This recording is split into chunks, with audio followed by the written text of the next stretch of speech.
Thank you very much. That's a tough act to follow, Jesse. I'm not sure I have the same stand-up comedy sort of qualities that you have, but I'll try. I also tried updating my slides a little bit based on the crowd that will be here and what you've heard before, and I also wanted to focus it a little bit differently than some of the talks I've done in the past, because we are now 1 year into, or a little bit more than 1 year into, the Danish National Quantum Strategy. So we entitled it Delivering on These High Ambitions, and I want to give you an overview of the sort of initiatives that we have been implementing and how far we've come and the lessons learned so far, at least in this first round. And then also a little bit about the Danish ecosystem, just an overall view. But maybe also just to briefly start, so I am from the Danish Ministry of Foreign Affairs, from the Office of the Danish Tech Ambassador.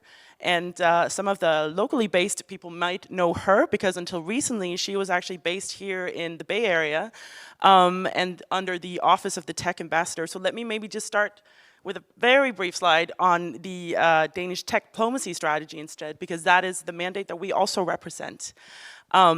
Denmark was we like to say that we were the first country in the world. I'm not sure if that's entirely true, but that's what we claim to anyway. The first country in the world to set up a tech ambassador to the tech industry here in Silicon Valley. And that was in 2017. And it was based on a belief that we need to be engaging with these new technologies because of the implications that they have for our society, for our security, but we also need to be very directly engaging with the big tech giants and the big tech companies, because they are geopolitical actors very much in the same way as the countries that we engage with on a bilateral manner, for instance, with our national embassies in around the world. So we set up an embassy or an office here in Silicon Valley and a tech ambassador to engage with that industry. And that has been very successful in a lot of ways, because it really did help for us to create a dialogue on what is the geopolitical considerations when it comes to what should companies be aware of, what do we need to have them be aware of, and what should we know more of as governments when it comes to dealing with these new technologies. The strategies have then evolved a little bit in the time since 2017. We are now, I think, in the third iteration of the strategy, and a new one came out last year. And you can see here sort of the vision for that strategy overall is to work for an international technology development that benefits Denmark and Europe while delivering solutions to global challenges in a safe and responsible manner.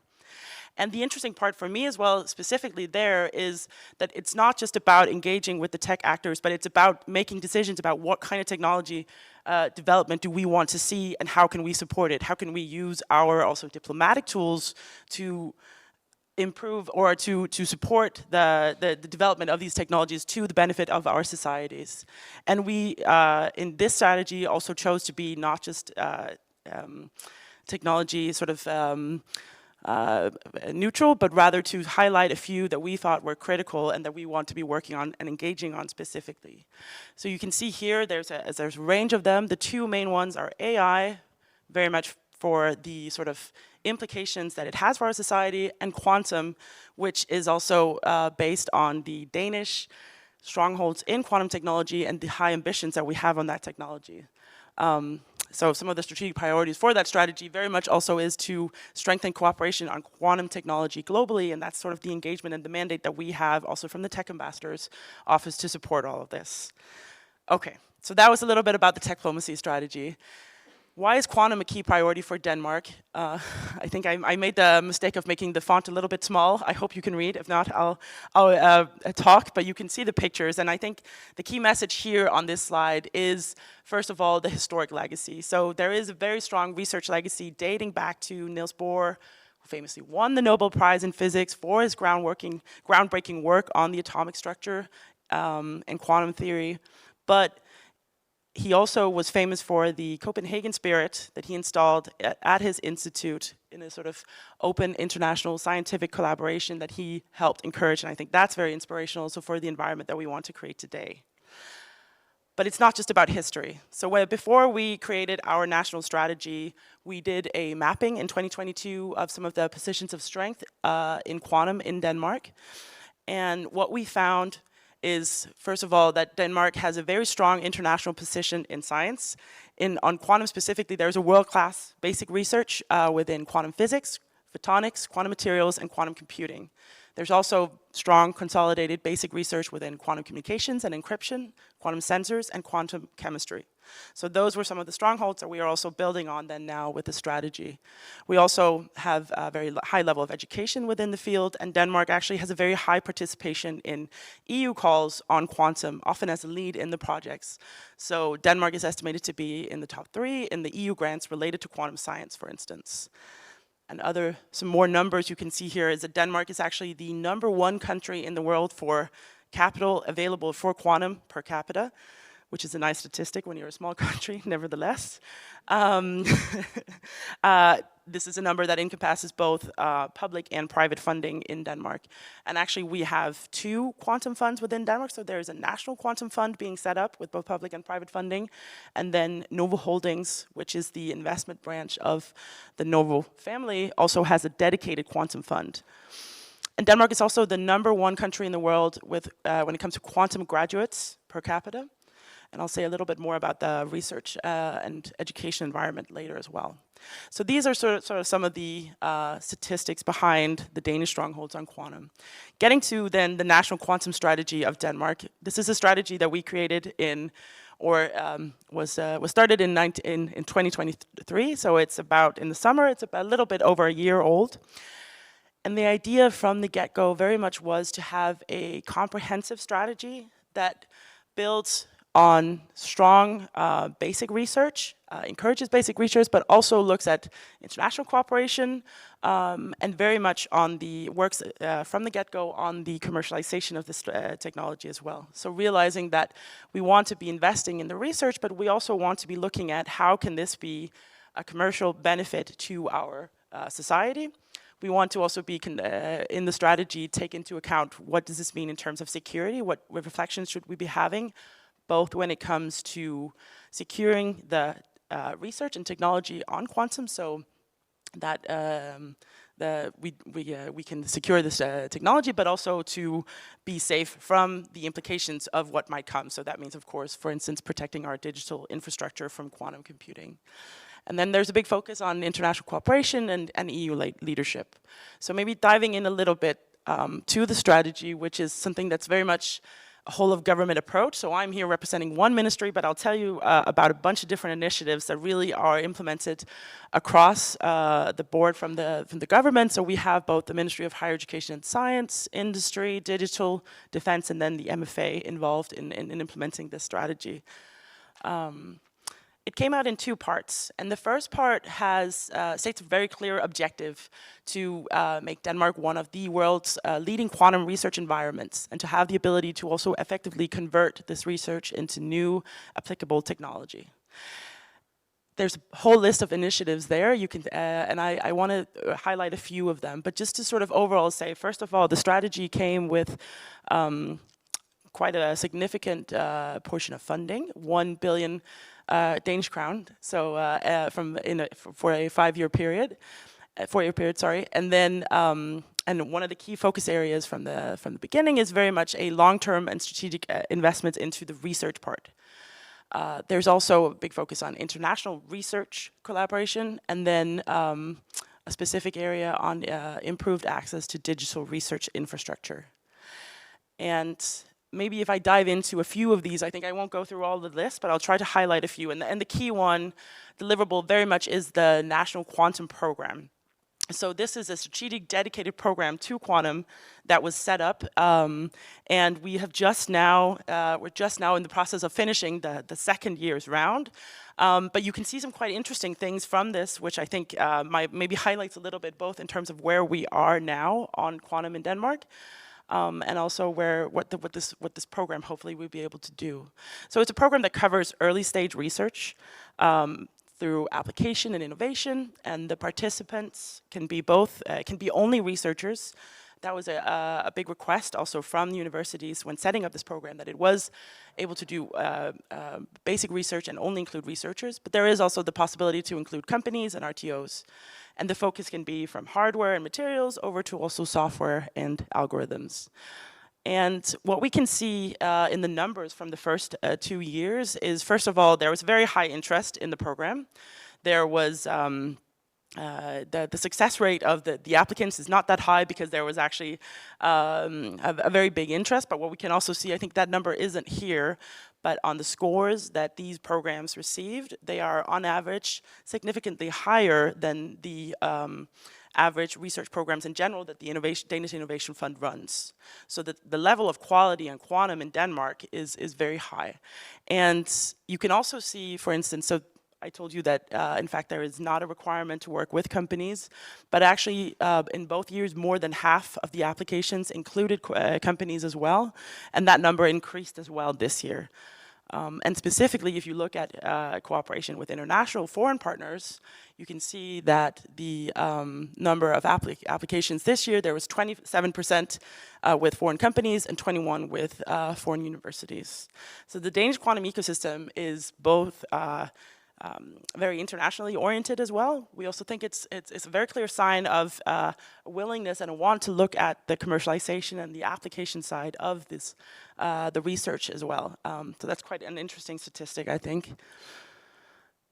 Other initiatives that are being implemented under the strategy, specifically if you look at international research and development cooperation, our innovation centers do quite a lot of work, and we actually have an innovation center here in Silicon Valley who recently set up a network on evolving quantum technology, an EQT, with the Novo Nordisk Foundation's quantum computing program and QCP at the Niels Bohr Institute in Copenhagen, and Deep Tech Lab Quantum, who you'll hear more from later on today, and then Berkeley Lab here in the Bay Area.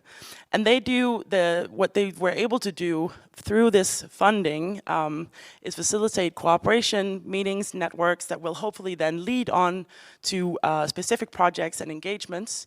And all of this is facilitated through a program that the Danish Ministry for Higher Education and Science runs, the Global Innovation Network Program. So if you are a student out there or a researcher looking to also create networks and work with Danish academia, then we actually have quite a lot of initiatives for that, and you can reach out to the Innovation Center Denmark here in Silicon Valley and learn more on that. They are also now just in the process of setting up a new postdoc exchange program in quantum science, which is very exciting. That was just approved in our recent research fund negotiations, and that will be implemented hopefully from next year, so more to come on that. Another initiative under the strategy specifically, I think if you remember, is this commitment to deliver on creating national skills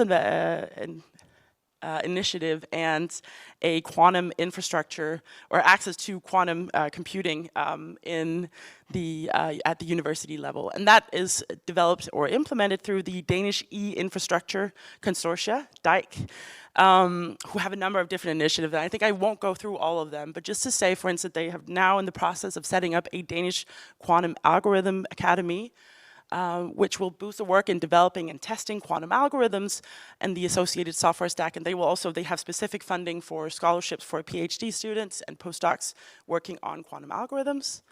There's a lot of initiatives on the skills in general. So Denmark now has 3 national master's programs focused on quantum. There is a program at Copenhagen University and DTU, one at Aarhus University, and then the newest one was just created this year on quantum computing and mathematics at the Southern University of Denmark. And then another very exciting initiative that's being set up this year, which will be started with a pilot line in 2025, is the Niels Bohr International Quantum Summer School. It's going to run for 2 weeks over the summer with 70 Danish and international students at master's and PhD level. And it's hosted at the Niels Bohr Institute in Copenhagen.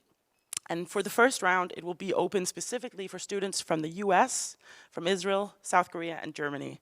And this is, again, something that our innovation centers are running, so there's a lot of opportunities to engage there if anybody would be of interest on that. Then the second part of the strategy. So that focuses specifically then more on the commercialization and the security aspects and international collaboration. And there's a whole bunch of initiatives there. I think, again, I'm going to try to just single out a few of them where we've done some exciting work in the first year. So on commercializing, the key part, and Jesse, I don't know if it's entirely a copy of Quantum House in the Netherlands, I wouldn't say so, but even so, we did just open Quantum Denmark in, I think it was 2 weeks ago, and for the Danes in the room, you can see this picture is very exciting, because it was opened by not only our king, but also 3 ministers in attendance, and then the board of the university, and also the head of the board of Quantum Denmark, Michael, who we have over here as well. So come ask if you have any more questions on this exciting structure. But Quantum House Denmark is meant to be an assembly point for the Danish quantum ecosystem and offer both sort of an office space for Danish and international startups, and be an incubator. And I think I have a little bit more information here you can see. So there is a budget both for setting up the office space, and also within next year there will be test facilities set up as well to really create a state-of-the-art test and lab facilities. And the whole project is a collaboration very much both between a consortia of Danish actors and support from both Danish national and public-private funding. So that's something we do quite a lot in Denmark. Other key exciting elements, I think if you have been to the Danish stand during this conference, you may have seen our quantum use case catalog, which just again came out 2 weeks ago.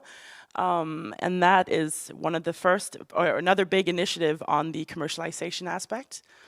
So we are doing work specifically on trying to also engage possible end users of quantum technologies. And one of the initiatives on doing that has been to create this use case catalog with I think there are 16 use cases across different technologies that work both with the quantum company, but then also with bigger end users and trying to engage them there. I think in the next week, we will have a digital map of the Danish quantum ecosystem as well, so that's another exciting new step. And then finally on the International Quantum Hub, was the final initiative on the strategy, and that is the efforts that we run from our department at the MFA. So I'm sorry, I think there's something wrong with the font, so it looks a little bit strange, but nevertheless, you can see. We were set up to really build partnerships to the benefit of the Danish quantum ecosystem, but also to really make sure that Denmark is a key part of the international discussions that go on quantum. So we have been engaging in some strategic quantum MOUs with select partners, including the US and the UK, where we want to really, across the board of developing this technology, to work together. And we've also set up there's also a lot of work going on research cooperation with key partner countries, and the enablement and inclusion of cooperation agreement between specific actors. So we wanted to try to see what we can do to support that, to make sure that this is a technology that we are developing together. Another big focus is EU cooperation, and I think Jesse did a great job in listing some of the very big initiatives we have seen in the recent years, and I think more is to come. So for the EU, 2025 will be a very exciting year on quantum, not just because Denmark has the presidency of the EU Council in the fall, but also because the new commissioner has recently announced that the EU will have a quantum strategy and a quantum act. So we're excited to see what those kind of developments will entail, and Denmark will definitely be engaging in that and have already signed up to work as much as we can under the different sort of work strands that we're developing to build on that. And then finally, maybe we do a lot of cooperation also on multilateral cooperating with trusted partners, so sort of trying to see what can we do to develop and help enable the engagement between the countries that are the furthest ahead on this strategy, on this technology. And to that, maybe on the regional aspect, a key focus area we also see is NATO, where Denmark has recently been elected the first chair of the transatlantic quantum community. And we just, I think 3 weeks ago, maybe now, hosted all of the allies in Copenhagen for a discussion on how NATO can engage more with quantum and develop that in the future. So we are excited to see more on that. And then thank you, I think that's it from my side.